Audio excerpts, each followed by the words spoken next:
அந்த 6 பேரை வச்சு தான் நான் கண்டினியூ பண்ணிக்கிறேன். சப்ஜெக்ட் கொஞ்சம் ஹார்டாக இருந்துச்சு.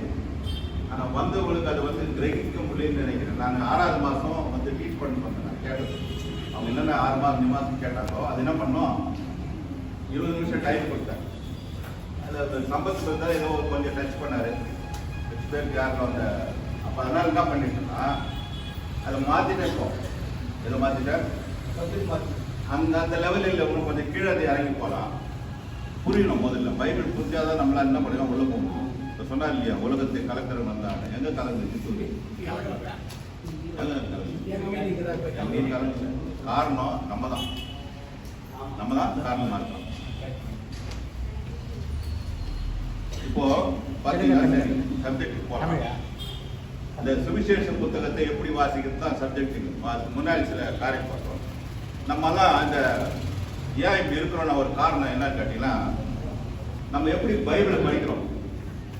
எப்படி படிக்கிறோம் பைபிள் எப்படி படிக்கணும்?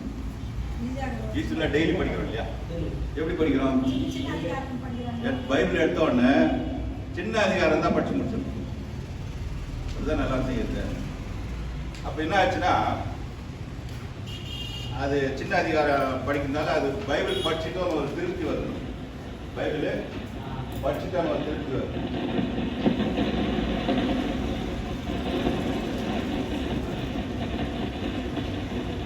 அது பார்க்கணும்ல, சின்ன அதிகாரமா பார்ப்போம்.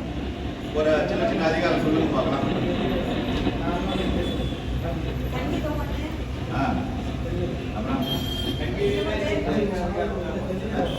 இல்ல உங்களுக்கு தெரிஞ்ச சின்ன அதிகாரம் சொல்லுங்க.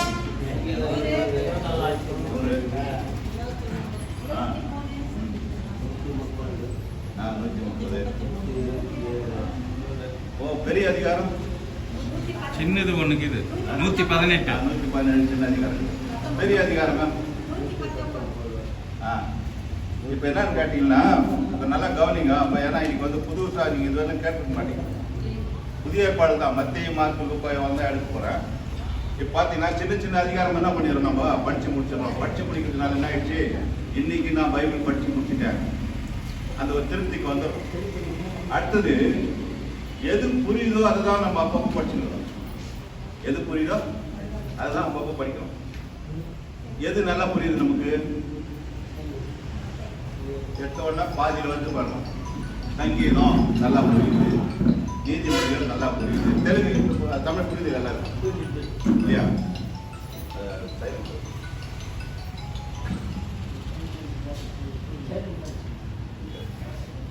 இப்ப பாத்தீங்கன்னா எது புரியுதோ அதை மட்டும் தான் படிக்கிறோம்.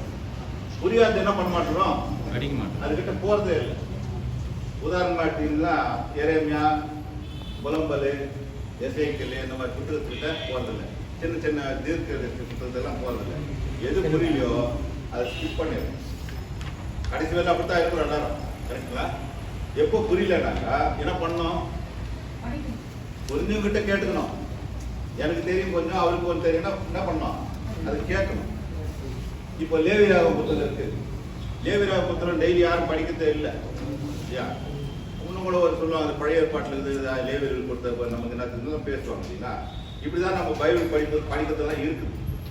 இன்னொன்று பார்த்தீங்கன்னாக்கா, கதை போல இருக்கிறது முதல்ல படிக்கணும். இது பைபிள் நம்ம யூஸ்வலாக படிக்கிறது காரணம் பாருங்க, கதை போல இருக்கிறத என்ன பண்றோம், படிக்கிறோம். ஆபிரகாம் கதை, ஈசாக்கு கதை, தாவீது கதை இல்லையா, சாலமோன் கதை, ஆதாமு, இப்படி கதையை தான் என்ன பண்ணோம், படிச்சு முடிச்சுட்டு எனக்குள்ள ஒரு திருப்தி ஏற்பட்டு என்ன, நானும் பைபிள் படிச்சுட்டேன். இன்னைக்கு என்ன ஆயிடுச்சு இல்லையா? அடுத்தது பார்த்தீங்கன்னா இப்போ வானாட்டு விட்டுறேன் இல்லையா, வேணாம் இல்லையா,